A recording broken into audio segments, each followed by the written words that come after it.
Que faire face à la déferlante Omicron et face à ces chiffres qui commencent à donner le tournis? 73 000 nouveaux cas positifs hier, dont un cinquième provenant du nouveau variant. L'exécutif change de braquet et convoque un conseil des ministres extraordinaire lundi. Louis Dragnel, ça y est, le mot de couvre-feu est lâché ?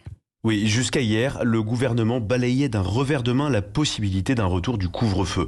Et depuis ce matin, la musique a changé de ton. Le couvre-feu n'est plus écarté. Alors, si la mesure est appliquée, ce ne sera pas avant Noël, car l'objectif est de laisser les Français se retrouver en famille. Mais à partir du 31 décembre, tout est possible, sauf un reconfinement jugé aujourd'hui impensable. En fait, s'il a peu d'éléments sur l'impact de ce variant Omicron, le gouvernement est réellement inquiet. Ce qui explique cette accélération, l'exécutif continue de faire le pari du vaccin en augmentant de 2 millions le nombre de rendez-vous disponibles avant le début de l'année.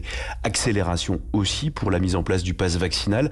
Un projet de loi sera présenté en Conseil des ministres exceptionnel le 27 décembre, c'est-à-dire lundi prochain, à la place du 5 janvier, pour une adoption espérée avant la fin janvier. En clair, pour le moment, le gouvernement prépare les esprits à un scénario que les Français redoutent depuis quelques semaines, un scénario qu'Emmanuel Macron préférerait éviter, le président qui espère toujours faire campagne sur le terrain et dans une France où le virus est maîtrisé. Louis Dragnel, chef du service politique d'Europe 1.